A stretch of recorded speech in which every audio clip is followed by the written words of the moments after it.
A little while back I did a video where I put a Porsche Boxster on this rolling road, and at the end of that video I promised you another German car. Don't say I don't ever deliver on my promises. This is of course a WARTBURG, or to give it its proper name, a WARTBURG. If you know your Burgs from your Warts, you will know that this is not a smoky two-stroke. You probably clicked this, if you don't know these cars, thinking, oh, that's going to sound amazing and make loads of smoke and have no power and it'd be hilarious, lol, like I did with the Trabant. Not the case. No, this one is a fair bit more normal. Well, I say normal, it doesn't really look normal, does it? But it's a fair bit more normal. This is a WARTBURG 1.3, and it uses, effectively, a Volkswagen 1.3 four-stroke inline four-cylinder engine mounted transversely. This particular Burg is owned by Mick from UPnDOWN Garage. See what he's done there. He's basically on his way home. He's been on a big road trip and he's driven all around Europe in this thing, over to some show in some country where they had loads of these things. I can't even begin to pronounce the name of the show. Is it one of these stickers? WARTBURG 2025? I don't bloody know. He's on his way back from there. It was supposed to go around the Nürburgring. It did go to the Nürburgring, and it was supposed to go around the Nordschleife, and it was in fact supposed to be driven by the Nordschleife legend himself, Misha, but it did not happen because it has developed a slight oil leak, and he's worried about public liability, safety, all the things that go with dropping oil on tracks. But I don't care if oil gets dropped on the dyno, so on his way home, we're strapping it on the dyno to see how many of the, are you ready for this? 57 horses this thing is still producing. In terms of mileage, I don't know, it's probably going to be in clicks, isn't it? 77,032.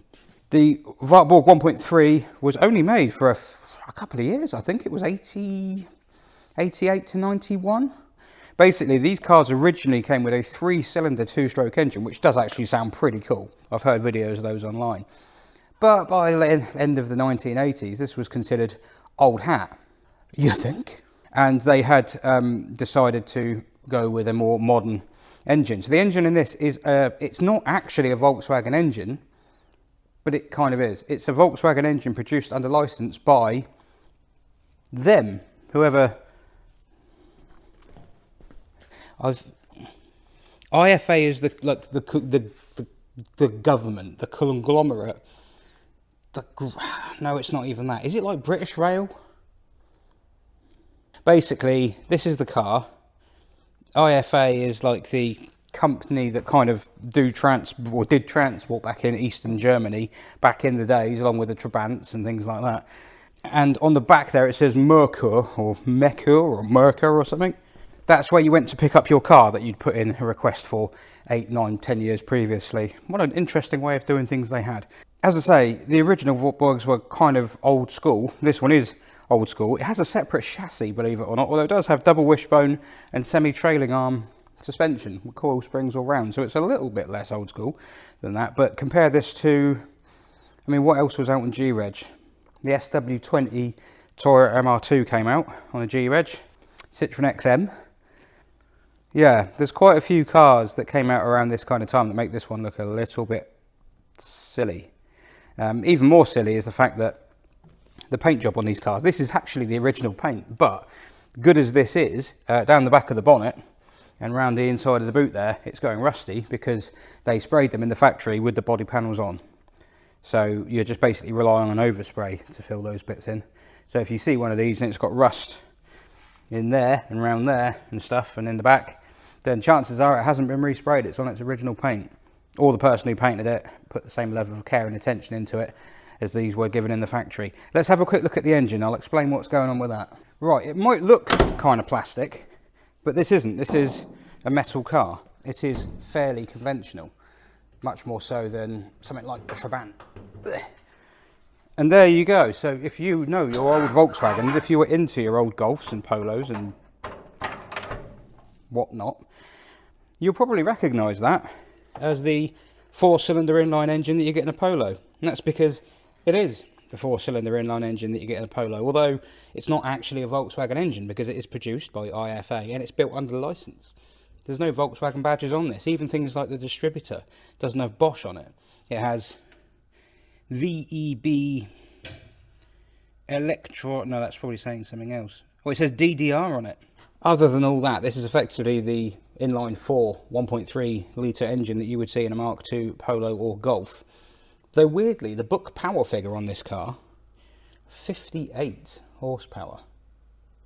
Not 55, as it's quoted for in a Polo. Don't know why that is. It could be they've done something to it, or it could be lies. One thing that is different on this car is the gearbox. Laid out transversely, but the gearbox from a Polo or Golf apparently wouldn't fit. And I suppose the chassis leg is quite close. It's kind of... Wow, that's flimsy. Are those spot welds actually connected? I suppose it's not structural, is it? It's got a separate chassis. Yeah, it's pretty close here. Oh, and the chassis is very close. There's actually a little indent in the gearbox there to clear the chassis.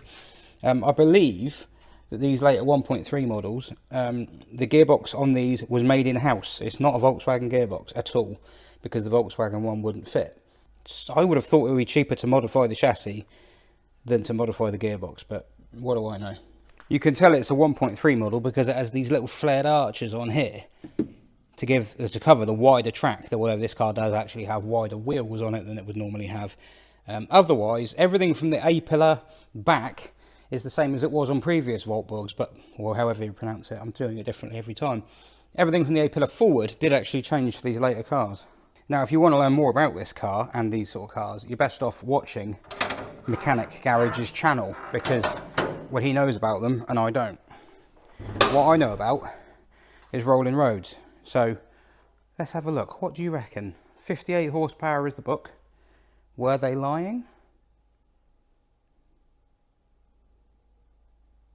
I don't know. We should test.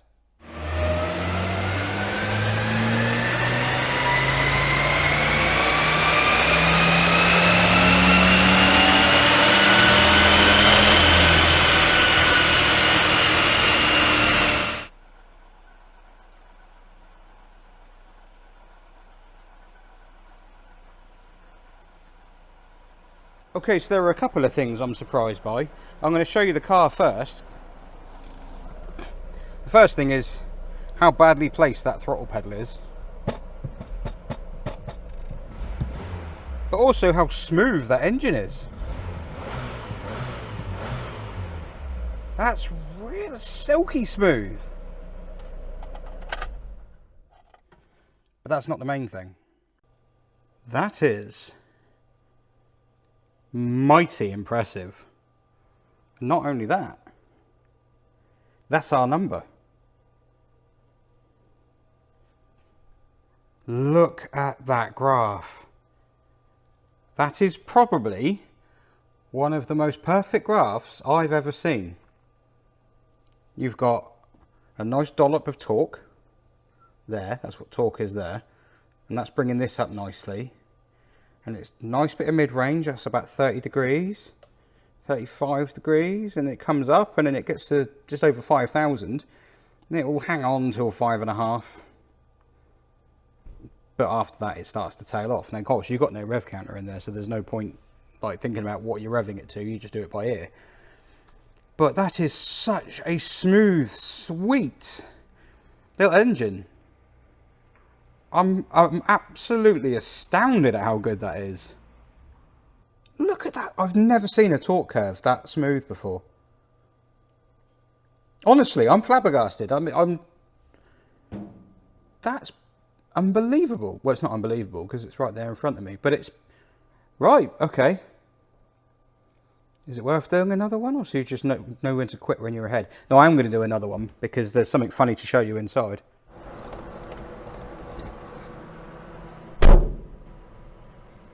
Clunk. Oh, there's noise because of that. Right, what I want to show you is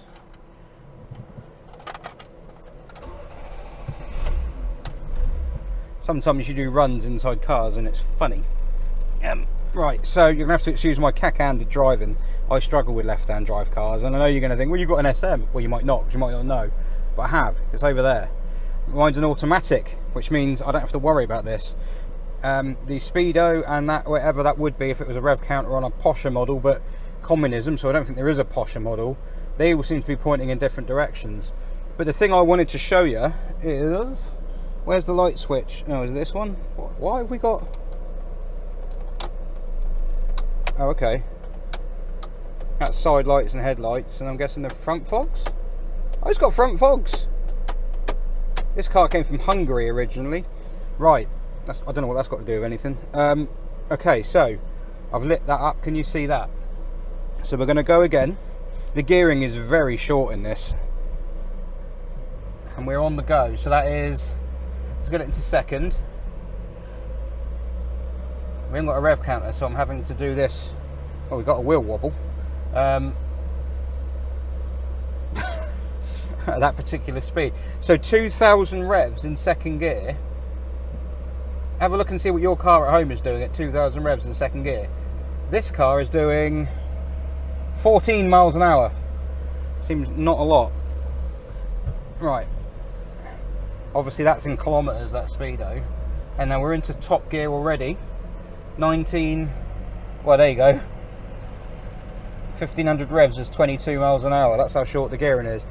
But even though the gearing is short, watch the speedo, right? We're going to go for the run.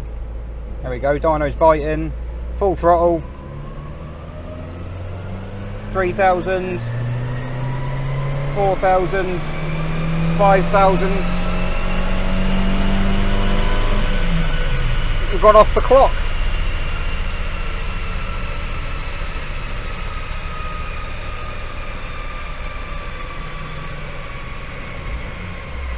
The top speed on these cars is 84 miles an hour, and I would say it's because of the gearing. Well, it's definitely because of the gearing, because it weighs about 900 kilos, if I remember rightly. And if it's got 60 odd horsepower, this should be on dump it terms of performance. Dump it being my currently still owned Peugeot 106 1.1. But with a top speed of 80 odd, this thing must be hampered by gearing. That is very short gearing. And I'd say put a different Volkswagen box in, but you can't because they don't fit. Just checking we've got no warning lights for traction control and ESP and everything like that. I mean, it doesn't really matter what it does this time because it's not going to beat that first one. But yeah, we'll see. Oh, no, it's not gone well. It's had a bum fart in the middle. Although it actually made more power that time. 68. So this bit here is slightly higher. But it had a bit of a fart in the middle. Carburetor in it, so it's off choke. Oh, now I'm annoyed. Now I want it to do 68 or even 69. That would be nice. Here with a smooth graph, because then I can send the man away with 10 horsepower more than he came with, which is basically what Dump It did. In fact, oh my god. Oh no, I'm all right. So I was about to say this car is going to knock Dump It off the top of the list, because on my website there are 3 tables. One of them you can't see at the moment. That one is going to be the YouTuber content creator people chart that goes back on the wall there. And then there's 2 others. There's modified cars and there's production cars. Now this would have gone under production. And production and modified are done on percentage terms, not on highest figure. It's percentage over or under book. And the top of that chart at the moment in production is my 106, because it's about 15% over what it's supposed to. And that does happen. You do get cars that do that. And similarly, you get cars that are 15% under. I think this one would actually be higher. I think 60. If I can get it to a smooth 68. I mean, that does actually count. That graph does count. Sorry, this is rambling now, but that graph does count, because the 68 isn't a result of a fart up here where the graph's gone squirrely. The graph went squirrely way back down here and then squirrely. This could just be the sensor that goes to the car to record the revs. That literally could be that. I'm going to give it another go. I want to try and see if I can get him. I'm going to give him the 68 because this is legit. 68.3, so he's 10 horsepower over, and he started with 58. I was 10 horsepower over, but I started with 60. Damn, I've been beaten. So going back to my original point, this car is on a channel, and if I put him on the YouTube, that's the channel there, and if I put him on a list that goes on here, he won't be in that production class. But if I put him in the production class, then the best car at the top of the production class on my Roland Road leaderboard is a WARTBURG.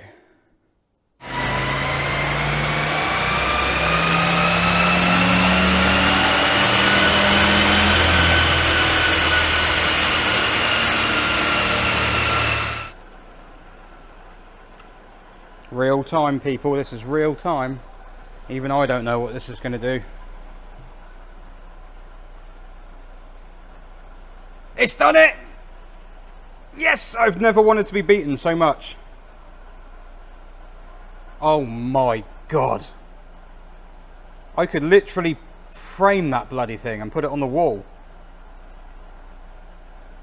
Honestly, I'm not waxing it. They just don't get better than that. For that kind of engine. I mean, it's not massively fell over, I'm so excited. It's not massive numbers for a 1.3, admittedly, but we should all bow down to communism. There you go, a little bonus comparison here. So the red graph is the Daihatsu Syrian, which everyone told me to get rid of the other day in the video when I compared it to my 106 1.1. Now that car produced 75 horsepower, which is about 6 more than factory, but it's probably because it's burning God knows how much oil, and it's burning so much oil it's bumped the compression ratio up. That's how much I reckon it's burning. So that ran really happily. It's got variable valve timing, that's why it manages to sort of do this and hang on a bit higher before it all remembers that it's an old clunky car there and falls to pieces. The power figures aren't the point. What I wanted to show you is the difference that short gearing can make, because at 3,500 revs, the Syrian, which is producing much more power, recorded 177 pound-foot of torque. This, with a good deal less power, 202 at 100 level, well, nearly 1,000 RPM lower, because the gearing is much shorter. I mean, as a result, the top speed of this car is about 12, admittedly, but yeah, that's probably why it feels quite pokey. At low revs, this would feel much pokier than the Syrian, despite the fact it's actually slower. How surprised am I by all this? Pretty surprised, but not entirely, because the Skoda Felicia that went on here a little while back put out a lot more than it was supposed to, and that used an old school Volkswagen engine. So, are old school Volkswagen engines like TU engines? We need more old school Volkswagen engines on here. The little ones. Nothing special. I'm kind of amazed. The best production car that's been on the Dyno standard is a WARTBURG.